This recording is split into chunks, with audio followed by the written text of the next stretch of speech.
사랑의 반응과 열매라는 제목으로 하나님 말씀을 좀 전하려 합니다.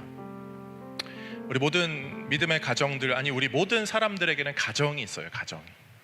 가정이 있는데요, 자녀를 저도 이제 키워보지만 자녀 키우는 게 보통이 아닌 것 같아요. 잘 키우고 싶고 가정을 잘 꾸려나가고 싶은 마음이 있는데, 첫째가 태어났을 때 어떻게 해야 되지?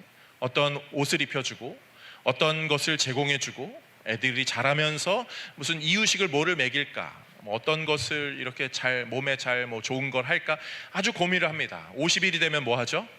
50일이다 사진도 찍고, 100일이다 크진 않아도, 화려하진 않아도 돌이다 하면은 때때마다 이렇게 기념을 합니다.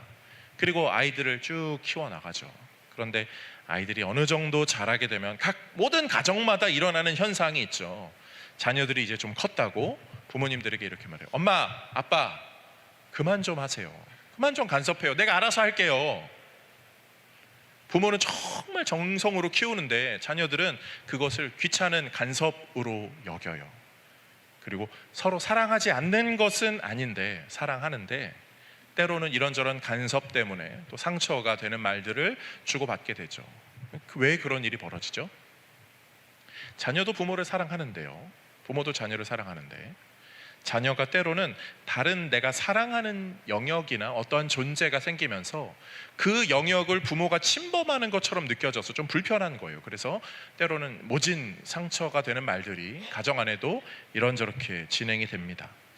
저는 그 모습이 오늘 본문의 이야기와 비슷한 것 같아요. 사랑을 주는 부모와 사랑을 받고 사랑에 걸맞는 행동을 해야 되는 그런 자녀들, 또 농부들이 있는데, 그렇지 않은 모습, 왜곡된 잘못된 사랑의 모습으로 뭔가를 어그러뜨리는 그런 부분들, 오늘 말씀을 좀 생각해 보면서 우리의 삶 가운데 하나님 사랑과 또 우리가 하나님을 사랑하는, 아니 내가 사랑하는 어떤 것에 대한 그런 반응들을 좀 살펴보면서 은혜를 좀 나누기 원합니다. 세 가지 정도로 생각해 봅니다. 첫 번째로, 우리 모두는요 하나님 아버지의 그 크신 사랑을 기억할 줄 알아야 됩니다.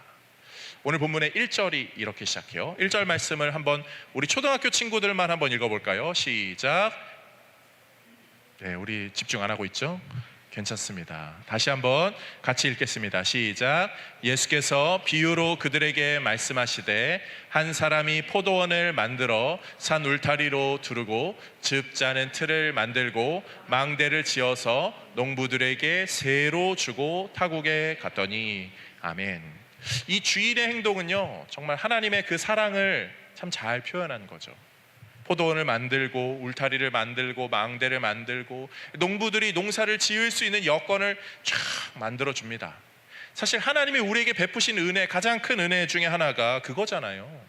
이 세상을 잘 살아갈 수 있도록 많은 것들을 우리 인생 가운데 제공해 주신 거예요.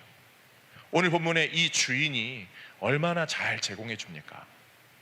우리 자영업 하시는 분들 가운데 혹시 건물의 임대로 자영업 하시는 분들이 있거든요. 그분들에게는 좋은 건물주를 만나는 게 아주 중요한 부분입니다. 건물주가 누구냐에 따라서 아주 그 장사가 고될 수 있고, 막 참견하고 이러느라 고될 수 있고, 아주 좋은 건물주는 또 잘 배려해줘서 상생하는 일로 이어지게 되죠. 코로나 시기에 어떤 건물주들은 막 그 월세 맨날 팔이 날리는데 월세 낼 때 됐다고 막 재촉하는 그런 사람이 있었는가 하면, 어려운 시기니까 같이 좀 헤쳐나갑시다 하면서 월세 몇 달 안 받고 감면해주고 그런 분들도 있었죠. 별로 없었거든요. 별로 없어서 우리가 잘 모르는 거지. 근데 실제로 그런 분들이 몇 있었다가 기사로 나올 정도까지가 됐습니다. 그런데 우리 하나님은 그런 정도가 아니죠. 우리 인생의 모든 것을 제공해 주시고 배려해 주시고 준비해 주시는 분이 하나님이죠. 내가 어떠한 영역에서 두각을 드러낸다, 그런 건 내가 열심히 노력했기 때문이기도 하지만, 하나님이 우리에게 재능을 주시고 기회를 주시고 또 그런 사람들을 주신 것, 그런 가정을 주신 것, 우리는 부인할 수 없습니다. 내 주변에 유난히 좋은 사람이 많아요. 그 사람이 잘 살았기 때문이기도 하지만, 그런 사람들이 주변에 많이 있게 하나님께서 인생 가운데 배려해 주시고 준비해 주신 것들입니다. 성도는 그런 부분에 대하여서 하나님 사랑임을 늘 고백하며 겸손히 살아야 되고, 그리고 하나 더 기억하자면 오늘 본문의 주인이 보여준 기다리는 모습 있잖아요. 때로는 신하를 보내고 또 신하를 보내고 또 신하를 보내고, 농부들이 잘못해도 기다려주는 그 모습이 우리 하나님의 모습이거든요. 우리 올해 3분의 1이 지났는데 하나님께 어떤 열매를 맺은 삶을 살았나 한번 생각해 보십시다. 혹시 한 200명 정도 전도하신 분 계신가요? 없죠. 한 2명 정도라도 쉽지 않거든요.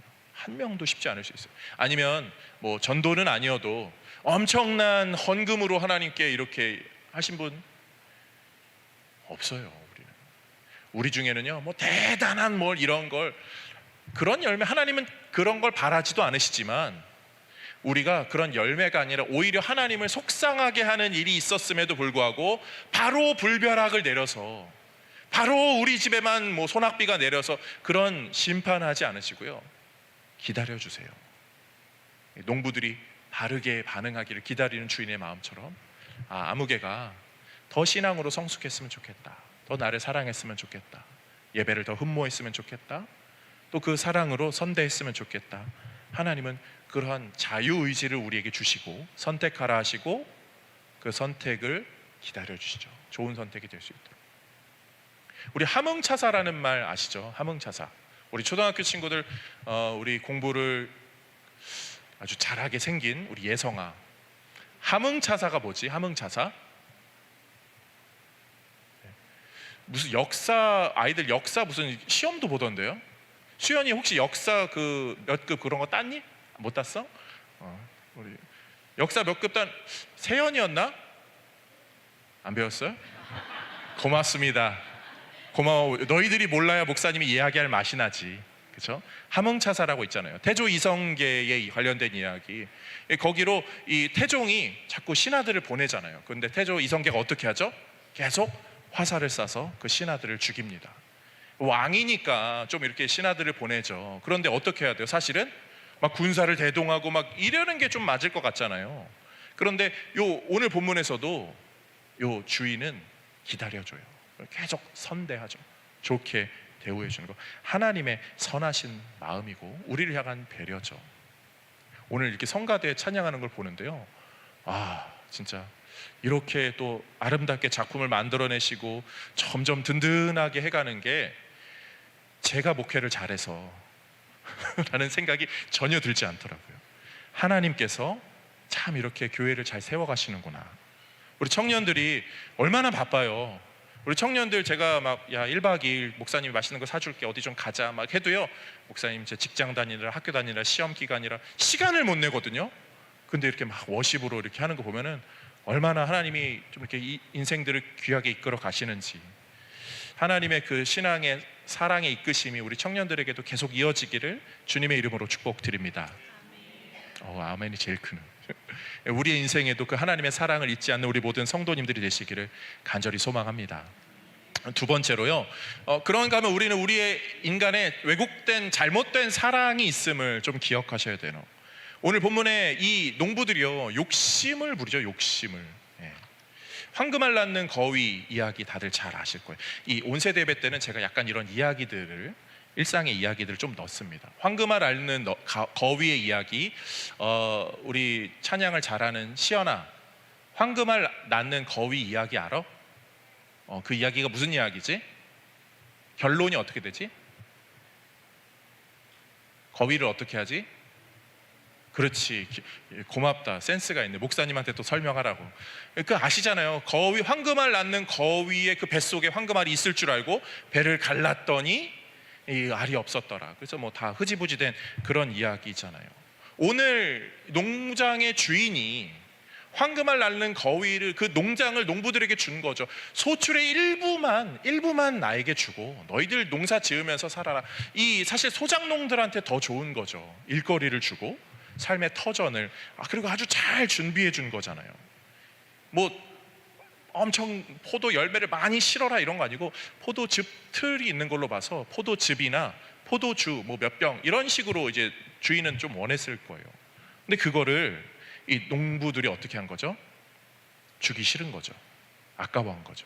원래 주인의 것인데 이거 내가 수고해서 수확해낸 내 거라고 착각하는 거예요. 이 욕심인 거거든요. 원래 주인의 것을 원래 주인의 것으로 여기지 아니하고 내 것으로 여기는 그 욕심, 이 욕심이 사람 마음속에 다 있습니다. 우리 모두에게는요. 그리고 그 욕심이 많은 것을 어그러뜨립니다. 퀴즈 하나 내겠습니다. 우리 신앙의 선배님들, 어르신분들, 목사님들이 종종 했던 이야기인데, 교회 내에서 돈 거래 해도 됩니까? 안 됩니까? 안 됩니다. 이거 뭐 우물쭈물 하시면 안 돼요. 교회 내에서 돈 거래하면 됩니까? 안 됩니까? 안 됩니다! 라고 이렇게 하실 수 있어야 돼요. 그만큼 우리는 각오를 다지고 사셔야 돼요. 그런데 이 정 때문에 정말 어려운 분들에게 도와줘야 될 형편이 생길 수 있거든요. 그러면 뭐가 가장 지혜로운 대답이죠? 그냥 줘버릴 만큼, 저도 내가 크게 못 받아도 상처받지 않을 만큼만 줄 수 있다면 그 정도가 가장 타협하는 마지노선이에요. 절대 돈 거래는 하지 말라고 합니다. 이 목회자한테 이 이야기 굉장히 말하기 어렵거든요. 근데 이 목회 컨설팅 하는 분들은 꼭 그래요. 몇 년에 한 번씩 주기적으로 얘기해야 된다고요. 정말 그만큼 우리에게는 아주 경각심을 가져야 되는 부분이죠. 왜요? 사람은 지금은 굉장히 거룩하고 인격적이고 도덕적일 수 있는데요, 돈이 그 사이에 끼면 욕심이 사람을 변질시켜요. 그래서 이게 문제가 되는 거죠. 친한 친구끼리, 우리 가장 인생에서 쉬 저지를 수 있는 실패 중에 하나가, 친한 친구끼리 우리 서로 친하니까 뭐 하자고 하죠? 동업 하자고 합니다. 동업하면 어떻게 되죠? 돈 잘 벌면 어떻게 돼요? 돈 때문에 관계 흐려지고요. 돈 못 벌면 돈 못 벌어서 관계 멀어지고. 하지 말라고 그러죠. 얼마 전에 택시를 탔는데 서울에 가가지고, 근데 제가 이렇게 막 한참을 찾아가야 돼서 지하철역에서 몰라가지고 택시를 딱 탔어요. 근데 나이가 지극히 있으시더라고요. 그래서 선생님 택시 오래 하셨나 봐요. 그랬더니 제가 60에 택시 운전대를 잡아서 15년째 하고 있습니다. 그러면서 묻지도 않았는데 자기 인생 이야기를 쭉 하시더라고요. 아들이 둘이 있는데 아들이 동업을 하다가 사업을 말아먹고, 또 무슨 또 식당을 한다고 그래가지고 사업을 하다가 몇 억을 까먹어서 신용 불량자가 돼서 제가 지금 이 택시 운전대를 놓지 못하고 있습니다. 이러면서 쭉 이야기를 하시더라고요. 제가 뭐라고 대답을 해야 될지 모르겠는데, 이렇게 하다가 내릴 때 그러시더라고요. 선생님, 자식 있으면 꼭 동업하지 말도록. 막 이렇게 알겠습니다 하고 이렇게 내렸는데, 그만큼 이게 사람의 환경이나 상황이 어떻게 될지 모르고 욕심이 들어가면 사람의 마음이 거기서 물들거든요. 잘 아실 거예요. 성경에도요, 아간이라는 사람이 있었습니다. 출애굽 가운데 하나님의 은혜로 쫙 이끌어 주셨어요. 하나님이 이 전쟁을 하면서 다 없애버려라, 하나님의 그 위대함을 보여주자, 너희들이 전리품으로 얻을 만한 거 다 없애버려, 불태워버려 라고 명령했는데, 아간이 어떡하죠? 이왕 버릴 거, 어차피 버릴 거면 불태워버리지 말고 내 주머니에 버리자, 이 마음이었던 거죠. 하나님이 그것을 굉장히 슬퍼하셨어요. 인간의 욕심이 그러거든요. 우리 좋은 식당에서 웨이터 하시는 분들에게 그 철칙이 있잖아요. 손님이 남긴 음식, 어차피 음식물 쓰레기로 버려져야 되는 음식, 어차피 버려질 거면 내 입으로 버려지는 거 괜찮습니까? 안 됩니까? 안 되는 일이잖아요. 절대 그 식당을 위해서라도, 개인을 위해서라도 그거 진짜 위험한 행동이라고 하잖아요. 우리 근데 그럴 수 있거든요. 어차피 버릴 건데, 어차피 남는 건데 좀 쓰면 어때? 우리나라 그 문화 사실 있어요. 아파트 분리수거 할 때 가보세요. 누가 의자 버리고 뭐 버리면 이거 쓸만한데, 냄비 버린 거 이렇게 보시면서 이거 쓸만한데 가져가시는 문화 있습니까? 없습니까? 있습니다. 우리는 그런 게 어느 정도 용인은 되죠. 그런 정도는 괜찮아요. 그런데 그게 좀 과한 분들이 있어요. 냉장고 옮기려고 잠깐 내려놨는데, 이사 가려고 내려놨는데 버리는 줄 알고 욕심이잖아요. 욕심. 사실 사람의 욕심에 대한 이야기를 잠깐 하고 있었습니다. 욕심은요, 우리를 얼마든지 변질시킬 수 있고요, 사실 그 지점을 우리가 잘 아셔야 돼요. 문화 안에 어느 정도 숨어 있을 수 있거든요. 파인애플 스토리라고 책이 한 권 있습니다. 파푸아뉴기니에 파송됐던 선교사님의 이야기인데, 거기서 선교를 시작하려고 하니까 원주민들하고 친하려고 파인애플 한 300그루 정도를 쫙 샀어요. 그리고 사람을 고용해서 임금을 주면서 농장을 잘 지어서 수확물로 이 주변 사람들과 나누면서 선교를 해야지. 그런데 수확의 철이 딱 됐는데 열매를 누가 싹 다 따버린 거예요. 누가 그랬을까요? 자기가 고용했던 그 사람이 그 일을 한 거예요. 왜 그랬냐고 물어보니까 정글의 문화에서는 먼저 따간 사람이 주인이고 그거 키운 사람이 주인이지, 너가 이 땅의 주인, 밭의 주인, 나무의 주인 인정 안 해준다는 거예요. 근데 그 정글의 문화에서는 주인의 의식이 별로 없는 그 문화권이기 때문에 그렇죠. 근데 우리가 사는 세상은 어떠하죠? 분명히 주인이 있어요. 성경은 우리에게 시편 24편에 이렇게 말해요. 특별히 땅과 거기에 충만한 것과 세계 가운데 사는 자들은 다 여호와의 것이로다. 하나님의 것이라고. 하나님의 것을 탐하는 욕심이 우리를 변질시킵니다. 우리는요, 우리 인생의 주인이라고 착각하기 쉬운데요, 우리는 그런 주인은 사실 아니에요. 그리고 되게 우리가 괜찮은 존재라고 생각하는데 별로 그렇게 괜찮지 않거든요. 제가 좋아하는 노래 중에 그 아마추어라는 노래 있습니다. 아마추어라는 노래 아시는 분? 고개를 끄덕이시는 분도 있어서 의사 표현을 좀 해주시면 제가 좀 덜 긴장하거든요. 왜냐면 한 소절 부를 거인지라. 슬기로운 의사생활에서도 이렇게 살짝 나왔습니다. 아, 서연이가 있네. 서연아 아마추어 한 소절 안 됩니까?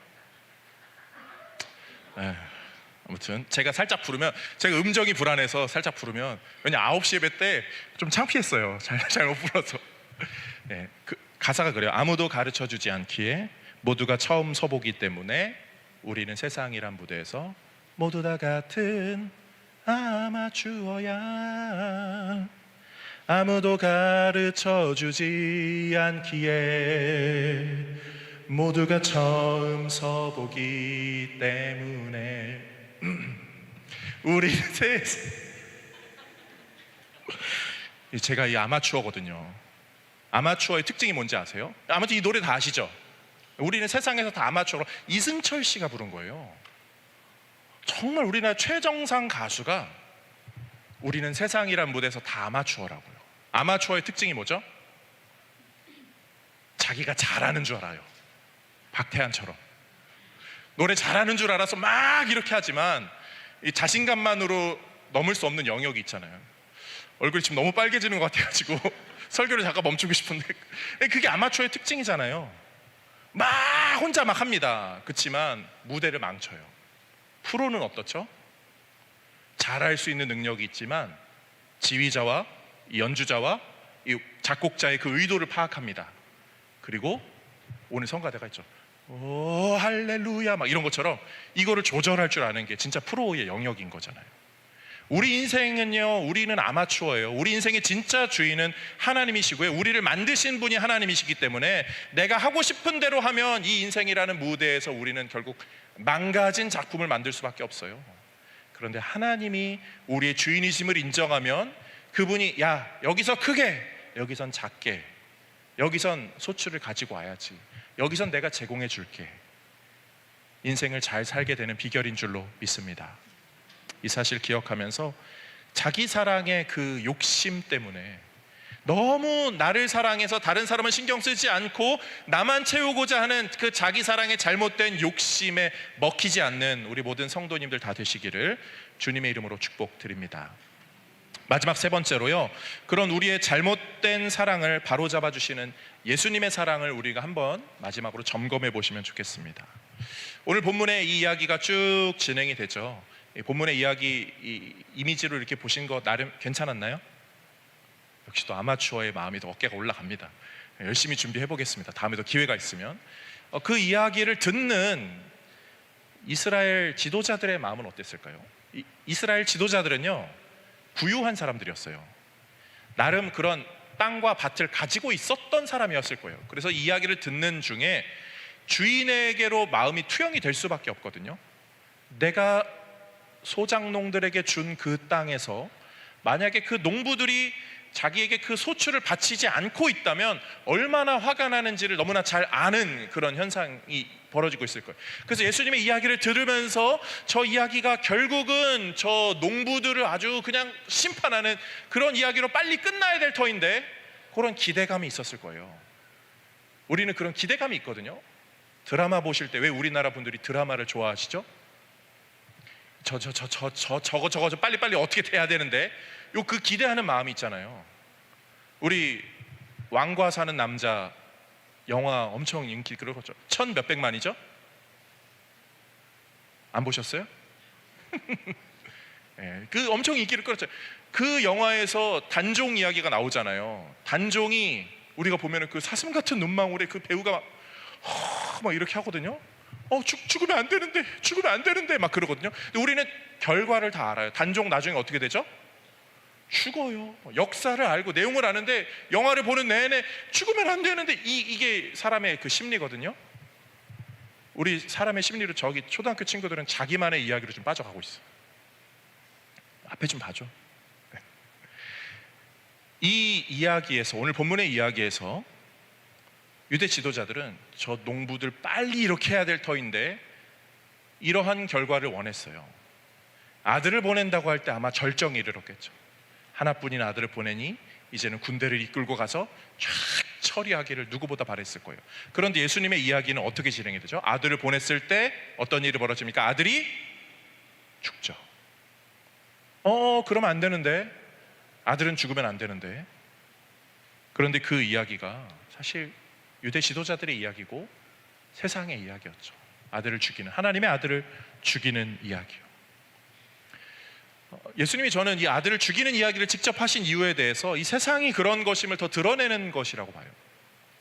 세상은요, 우리가 원하는 대로 해피엔딩으로 잘 가지 않습니다.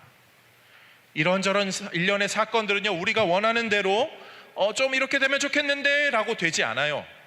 세상은 정말 냉혹하고요, 좀 미안할 정도로 아주 잔혹합니다. 힘 있는 사람이 더 힘을 누리고 돈 있는 사람이 돈을 더 벌고 없는 사람은 더 힘들고요. 개천에서 용은 납니까 안 납니까? 안 나는 시대가 되었다고까지도 이야기하잖아요. 개천에서 용이 날 수는 있겠죠. 그런 아주 어려운 배경에서 자란 사람이 정말 잘 돼서 영웅처럼 되는 일이 벌어질 수도 있겠죠. 그렇지만 그것은 정말 극소수의 한 사람이지 우리 같은 모든 평범한 사람들의 인생에는요 거의 벌어지지 않는 일이에요. 이 세상의 죄악됨은 우리를 그러한 올무에 갇혀버리게 만들었어요. 그래도 우리는 소망을 막 버릴 수 없거든요. 그래서 열심히 살고 잘 살고 싶어요. 그래서 부자 되는 법에 아주 눈에 불을 켜고 찾고 있죠. 부자 되는 법 인터넷에 검색하면 뭐 나오는지 아시죠? 검색 안 해보셨나요? 무슨 요즘 뭐에 투자를 하시라고 막 이야기 나오고, 무슨 사업을 시작하셔야 된다고 이야기하고, 무슨 요즘 젊은 아마 청년들은 다 공감할 수 있어요. 유튜브 동영상 만들어 올리는 법, 손쉽게 동영상 AI로 만들어서 올리는 법. 누가 돈 버는지 아세요? 그거 가르치는 사람만 돈 벌지 실제로 그거 만들어서 따라하는 사람들은 아무도 돈 못 벌어요. 그것도 저는 일종의 사기인 것 같아요. 사기. 호시탐탐 잘 되고자 하는 사람의 그 열정으로 똘똘 뭉친 그 사람들을 사기치고 등쳐먹는 사람들로 가득까지는 아니지만 그런 사람들이 도처에 널려 있는 것이 우리가 사는 세상이에요. 그래서 아들을 죽여도 거리낌이 없어요. 내 통장이 내 포도원이 생긴다면 나는 그렇게 하고 말 거야. 실제로 구약에 아합이라는 왕은 나봇이라는 사람의 포도원을 그렇게 가져가 버리잖아요. 다윗은 어떻게 합니까? 우리아를 죽이는 일로 이어지게 되죠. 근데 중요한 지점은 다윗은 그런 일이 벌어졌을 때 나단 선지자가 이야기로 똑같이 누가 이렇게 동물이 어느 정도 있었는데 한 마리 있는 사람 걸 뺏어서 이랬습니다 할 때 그 이야기를 듣고 이게 내 이야기구나 라고 딱 자각하고 하나님께 회개합니다. 오늘 본문에 예수님이 이 이야기로 유대 지도자들에게 이야기하셨어요. 유대 지도자들은요 다윗의 이야기, 나봇의 이야기, 이사야에서에 나오는 포도원 이야기, 극상의 포도원을 심었는데 잘못된 열매만을 맺고 있는 그 이야기들도 다 알았을 거예요. 그리고 제대로 된 반응은 다윗처럼 돌아서고 회개하는 것이 올바른 반응임을 알았음에도 불구하고 유대 지도자들은 어떻게 하죠? 결국 예수님을 죽이는 선택을 합니다. 그냥 고민하고 돌아가는 거예요. 불편해 여기면서 돌아가는 거죠. 이 본문에서 제대로 된 반응을 보여준 분은 예수님 한 분밖에 없어요. 예수님은요, 자신이 이 이야기를 하는 것 자체가 죽임받으려고 보낸받은 일이구나 하는 것을 너무나 잘 아셨어요. 나는 죽임 당할 거야. 너희들이 안 바뀌면 나는 죽임 당할 거야. 그 마음이 있었어요.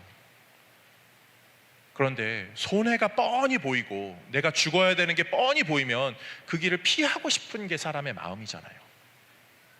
그런데 예수님은요, 안 피하셔요. 죽음의 길을 가셔요. 왜 가실까요? 아버지를 사랑하기 때문이죠. 나를 보낸 아버지가 내가 죽음의 길로 가기를 원하시기에 나는 그 길을 갑니다. 아버지를 사랑하기 때문에. 그러면 아버지, 하나님 아버지는 예수님을 사랑 안 해서 저 죽음의 길로 내모는 것입니까? 아니죠. 사랑은요, 또 다른 표현으로 하면 신뢰해요. 부부가 사랑하면 남편이 무슨 뭘 한다고 해도 아내가 적극 지지해주고, 부모와 자녀가 사랑하면 자녀들이 뭘 한다고 하면은 그게 참 힘든 걸 알면서도 지지해주는 게 사랑 때문에 신뢰하는 거잖아요.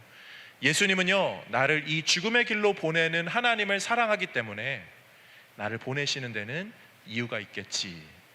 그리고 하나님은 누군가는 저 죽음의 길을 가야 되는데 내가 누구를 보낼 수 있을까? 내 사랑하는 아들, 내가 가장 믿을 수 있는 아들을 보내야지.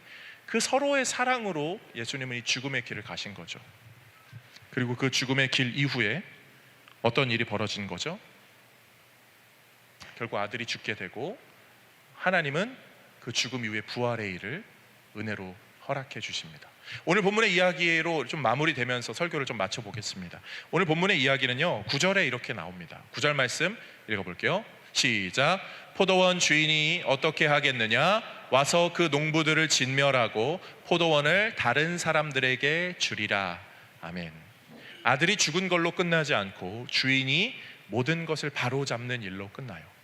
그리고 포도원을 다른 사람들에게 주겠다. 그리고 이 일은 동시에 이스라엘에 일어나죠. 이스라엘은 그 전까지 12지파 중심의 체제, 레위지파 제사장 중심의 체제로 각 12지파가 나뉘어진 땅, 그런 체제로 살아가고 있었어요. 그런데 예수님의 죽음 이후에 12지파 체제는 더 이상 힘을 쓰지 못하고요, 12사도를 중심으로 하는 교회 공동체가 세워져서 그 교회 공동체가 하나님의 뜻에 따라서 이 땅을 하나님 나라로 세워가죠. 다른 사람들에게 포도원이 넘어간 거예요. 하나님이 우리에게 그런 은혜를 준비해 주시면서 또 우리를 그렇게 살도록 초대하십니다. 여러 가지 삶의 여러 가지 사람들, 조건들, 또 재능들, 기회들을 준비해 주셨고요, 그것으로 우리가 하나님의 뜻을 따라 살기를 원하세요. 때로는 그게 좀 손해보는 일일 수도 있고 기다려야 되는 일일 수도 있고 어쩌면 내 생명이 깎이는 일일 수도 있습니다. 그렇지만 하나님은요, 결국 모든 것을 다 보시고 아시고 모든 것을 결국 하나님 나라에서 완성시켜 주실 거예요.